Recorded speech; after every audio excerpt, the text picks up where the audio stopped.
Chang Xuan siap menghabisi tengkorak hidup ini. Sebuah kekuatan besar keluar dari tangannya. Tapi sebelum serangan ini sampai ke si tengkorak hidup itu, orang ini menahan tangan Chang Xuan. Ini adalah tuan alam atas, namanya Lei Zun. Setelah dia tahu Chang Xuan masih hidup, dia datang ke alam bawah untuk menemuinya. Jadi 300 tahun lalu, Lei Zun ini kalah dari Chang Xuan dalam memperebutkan peringkat atas, dan sekarang dia pengen balas dendam. Lei Zun menantang Chang Xuan untuk bertarung, tapi sebelum itu Chang Xuan bilang dia pengen ngabisin si tengkorak hidup ini dulu.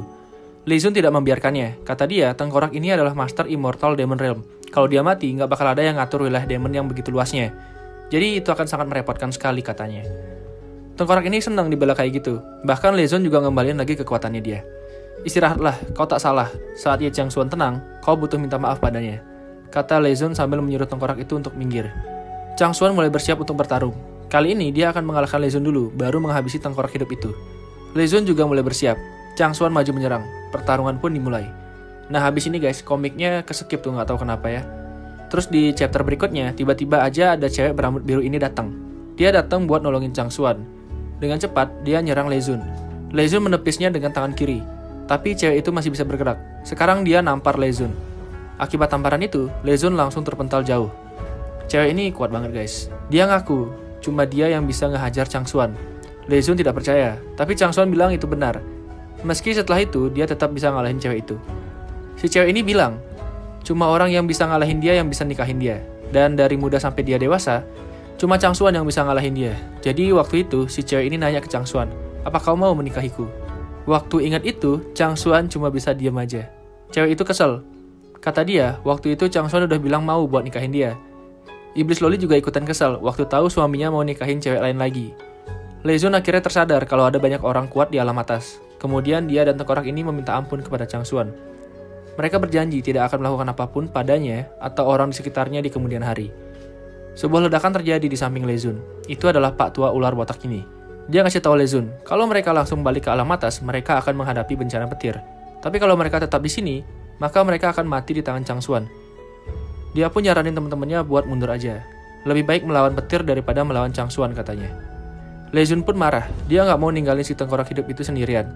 Tapi itu udah terlambat, sekarang Chang Xuan udah manggil pedangnya. Agar tidak terbunuh, Lei Zun pun membuka portal dan membawa kakek itu dan dirinya pergi ke dalam sana. Dia berkata, dia akan menunggu Chang Xuan di alam atas. Kini pertarungan Chang Xuan dan tengkorak ini berlanjut. Tengkorak ini takut, tapi karena dia udah terlanjur berani menyerang teman-temannya, Chang Xuan pun tidak bisa mentoleransinya lagi. Karena tidak punya pilihan lain, tengkorak ini pun mulai mengeluarkan kekuatannya untuk melawan Chang Xuan. Begitu juga dengan Chang Xuan. Sekarang dia udah melayang di udara, dan dengan cepat dia ngeluarin kekuatan pedangnya. Tengkorak ini nggak nyangka Chang Xuan masih punya kekuatan sebesar itu. Serangan ini pun mengenai si tengkorak. Dan tanpa ada perlawanan, tengkorak itu sekarang udah musnah. Iblis Loli sangat senang, lawannya udah mati. Kemudian Raja Barbarian datang. Dia memuji Chang Xuan yang begitu kuat. Bahkan dia bilang kalau Chang Xuan ini layak menjadi seorang senior di negara barbar. Dan seperti janji sebelumnya, setelah menghabisi iblis-iblis itu, mereka berdua akan bertarung. Raja Barbarian ini meminta gilirannya untuk melawan Chang Xuan. Perkataan yang mengejutkan memang, tapi Chang Xuan bilang itu nggak apa-apa. Dia nyuruh teman-temannya untuk mundur terlebih dahulu. Tapi sebelum itu, sebuah benda keluar dari dalam baju cewek ini.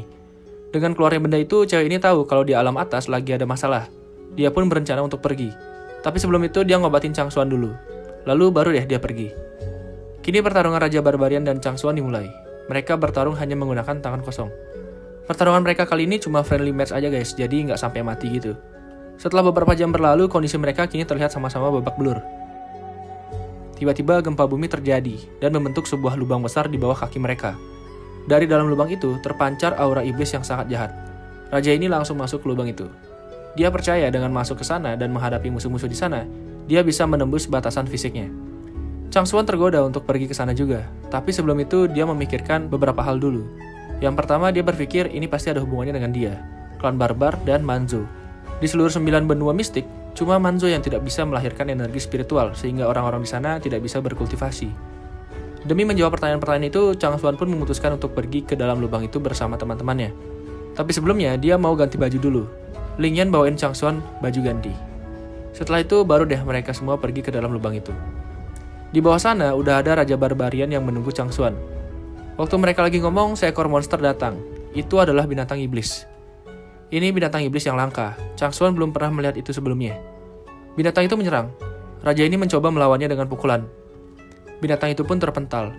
Karena tubuhnya sangat keras, tangan raja ini sedikit lecet. Binatang itu kembali menyerang. Kini Chang Xuan yang mencoba menyerang dengan kekuatan 1000 pukulan. Efeknya juga sama. Tangan Chang Xuan lecet. Di dalam gua itu masih banyak binatang serupa. Raja ini menantang Chang Xuan untuk membunuh binatang itu sebanyak mungkin. Setelah binatang itu mati, sebuah aura berbentuk asap keluar.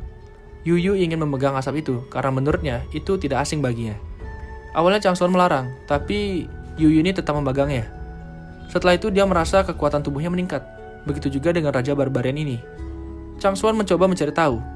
Satu binatang iblis dibunuh lagi olehnya. Dan benar, aura dari hewan itu bisa meningkatkan kekuatan fisik. Selain itu juga berasal dari asal yang sama dengan tubuh fisiknya, sehingga dapat diserap dengan mudah oleh tubuh-tubuh mereka. Chang Xuan mulai bertanya-tanya, apa yang ada di balik keadaan Manzo? Kenapa ada makhluk seperti itu? Tapi raja ini nggak peduli tentang itu. Dia lebih milih buat ngebunuh semua monster itu dengan barbar. Karena ngebunuh banyak monster di sana, tubuh raja ini makin kuat guys. Dia nyuruh Chang Xuan buat nyoba juga. Tapi MC kita ini bilang kekuatan itu nggak ada gunanya baginya. Karena emang dia udah terlanjur sangat OP. Emang agak sombong dikit nih orang ya. Mereka sekarang masuk lebih dalam ke lubang itu.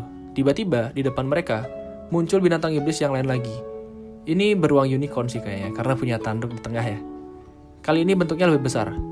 Binatang itu menyerang. Chang Xuan melawan dengan pukulannya. Lalu raja ini lanjut menyerang. Dia sangat bersemangat untuk mendapatkan kekuatan dari binatang-binatang iblis itu. Binatang itu mati dan berubah menjadi kristal ungu ini.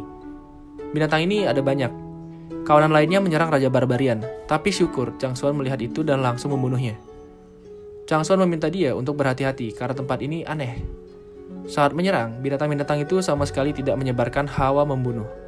Selama hidupnya, ini adalah pertama kalinya Chang Xuan melihat kristal semacam itu. Dia menduga kristal itu mengandung energi yang cukup besar.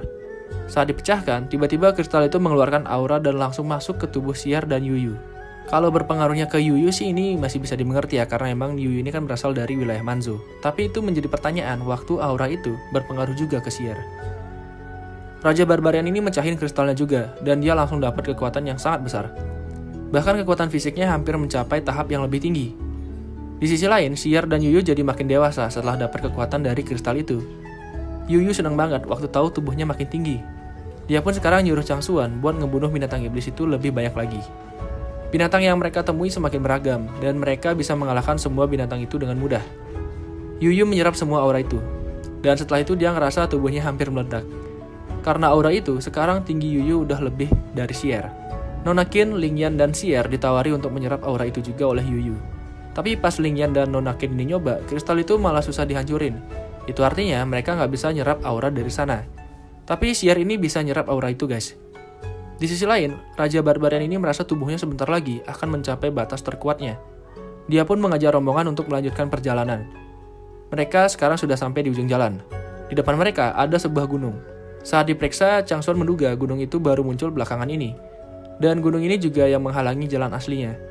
Dari kelihatannya gunung ini kayaknya punya misteri juga di dalamnya guys. Dua patung penjaga di depan gunung itu hidup. Mereka berkata setelah 10.000 tahun akhirnya mereka bisa bergerak lagi.